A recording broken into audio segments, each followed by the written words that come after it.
दोस्तों कितना गुस्सा आता है जब हमें पैसे की बहुत ज़्यादा ज़रूरत हो और उस समय हमारा बटुआ बिल्कुल खाली हो। तो हम इतने हताश हो जाते हैं, इतने निराश हो जाते हैं, किसी भी काम में मन नहीं लगता और ऐसा लगता है कि मतलब जो हम कमा रहे हैं, हम जो काम कर रहे हैं वो पैसा हमारे लिए कम पड़ रहा है, हमारी ज़रूरतें पूरी नहीं हो रही हैं। जबकि ऐसा बिल्कुल नहीं है, ये आपको बिल्कुल नहीं सोचना है। कुछ ऐसी गलतियां हैं जो हम कर देते हैं तो उसके चलते पैसे नहीं बच पाते हैं। और आज की वीडियो उन लोगों के लिए बहुत महत्वपूर्ण है जो सिर्फ 15 से 20 हजार रुपए के बीच में कमाते हैं। बहुत सारे वीडियोस दिए हैं मैंने मनी शेविंग के, तो उनमें बहुत से लोगों के कमेंट्स यही आते हैं कि हमारी सैलरी 15,000 है, हमारी सैलरी 20,000 है। देखो ज़्यादातर प्राइवेट जॉब वाले जो होते हैं उनको 15 से 20,000 ही, मतलब नॉर्मली जो जॉब करते हैं उनको मिलता है। तो आपको अगर 15 से 20,000 के बीच में सैलरी मिलती है तो आप ये वीडियो अवश्य देखिए। और आपकी सैलरी 20,000 से ऊपर है तो आप और भी वीडियो हैं वो देख सकते हैं, लेकिन ये जो 15 से 20,000 कमाने वाले लोग हैं उनको ये वीडियो ज़रूर देखनी चाहिए। आज की वीडियो में सिर्फ 5 पॉइंट होंगे और पांचों पॉइंटों में हम बात करेंगे कि पैसे कैसे बचाएं जो लोग सिर्फ 15 से 20,000 कमाते हैं। तो वीडियो बहुत इंटरेस्टिंग है, वीडियो के अंत तक ज़रूर बने रहिएगा। और अभी तक आपने चैनल को सब्सक्राइब नहीं किया है तो आपसे एक नम्र निवेदन है, सब्सक्राइब करिए अपने इस चैनल को और बेल आइकन को भी ज़रूर प्रेस कर दीजिएगा ताकि ऐसी ही इंटरेस्टिंग वीडियो की नोटिफिकेशन आपको मिलते रहे।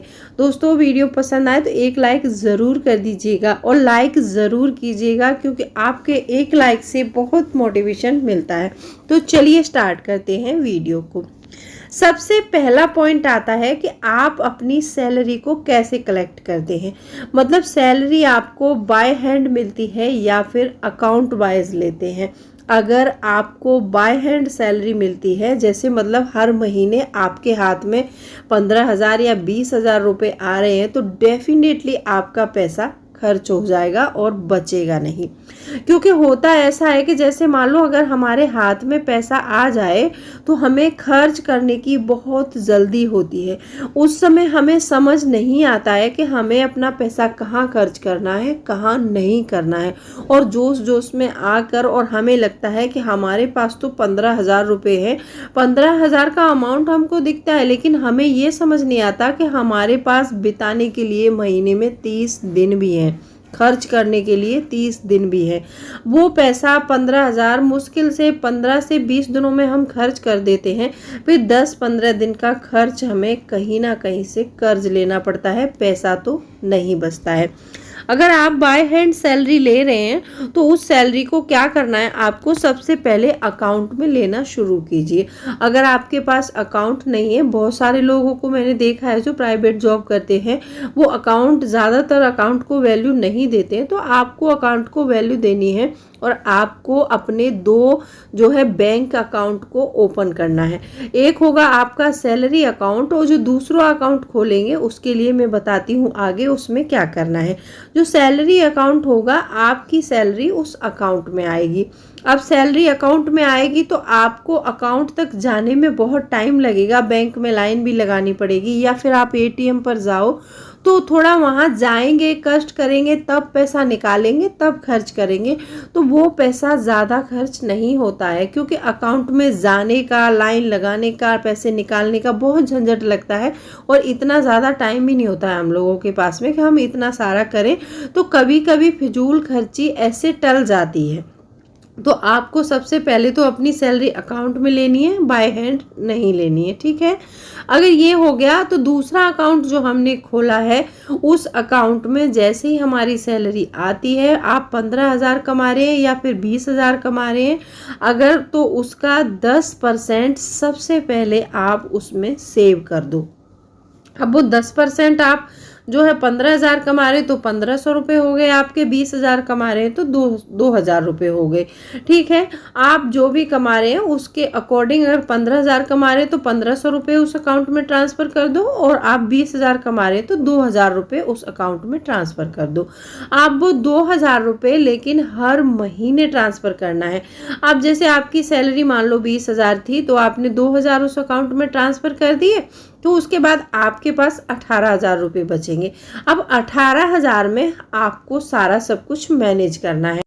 और ये जो तरीका मैं बता रही हूँ आपको, इस पर मैंने खुद इम्प्लीमेंट किया है, क्योंकि मैं तो गवर्नमेंट जॉब नहीं करती हूँ, लेकिन मेरे हस्बैंड जो है गवर्नमेंट जॉब करते हैं।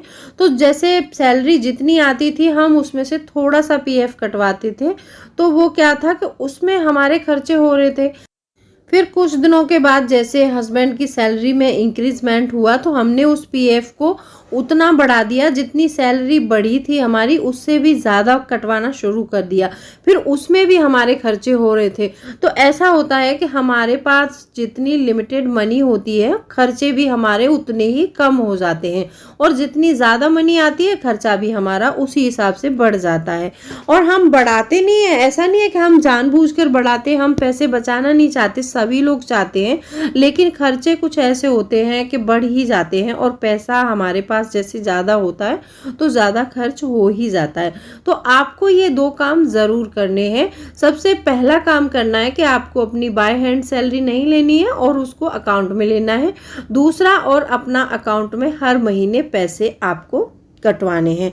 आपने दूसरे अकाउंट में आप पैसे सेव कर रहे हैं, लेकिन आपने देखा होगा कि जो हमारे सेविंग अकाउंट होता है, सेविंग अकाउंट में हमें ब्याज अच्छा नहीं मिलता, और हम कभी कभी इन्वेस्टिंग पर घर में कोई ज़्यादा बात भी नहीं होती है, क्योंकि हम सोचते हैं कि ये पैसा हम डाल रहे हैं अकाउंट में, हम थोड़े दिनों में हमें चाहिएगा तो हम खर्च कर लेंगे, हम ये कर लेंगे, हम वो कर लेंगे, ऐसा सोच के हम उस पैसे को सिर्फ बचाते रहते हैं और सेविंग अकाउंट में इकट्ठा करते रहते हैं। लेकिन सेविंग अकाउंट में इकट्ठा करना ये ठीक नहीं है, क्योंकि उसमें हमारा पैसा अपनी वैल्यू घटा लेता है। अब वो कैसे घटाता है मैं बताती हूँ।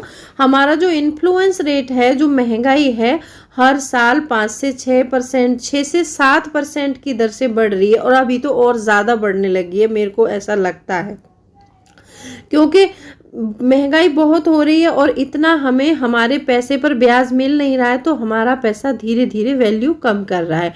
अब मान लो हमने 1,000 रुपये पिछले साल अपने अलमारी में रख लिए थे, और अगले साल हम कोई सामान खरीदेंगे तो वही सामान 2,000 का हो चुका होगा, क्योंकि हम पिछले साल में अगर खरीदते उस सामान को तो वो शायद हमें 1,000 में मिलता, और अगले साल में हम खरीद रहे हैं तो हमें 2,000 में मिलेगा। सामान का रेट बढ़ गया, हमने पैसा अपनी अलमारी में छुपा के रखा था, तो इतना पैसा तो हमारा बढ़ा नहीं, तो इसीलिए हमारे पैसे की वैल्यू कम हो गई उसमें। तो आपको पैसा जो है साथ साथ में निवेश भी करना है। निवेश के देखो बहुत सारे तरीके हैं। आप स्टॉक मार्केट में निवेश कर सकते हैं, आप पब्लिक प्रोविडेंट फंड में कर सकते हैं, आप रिकरिंग डिपॉजिट में कर सकते हैं, और ज़्यादा पैसा है तो आप एफडी कर सकते हैं।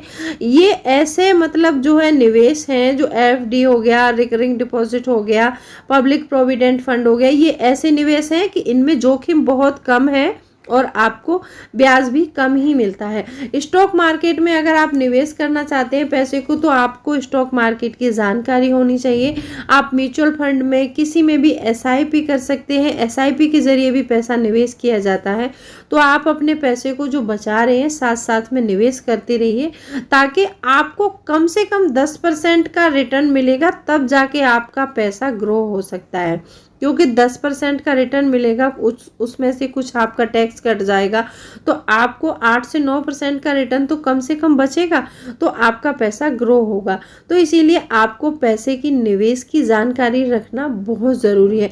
बहुत से लोग आज भी निवेश से डरते हैं, क्योंकि उनको सारी स्कीमें पता नहीं है।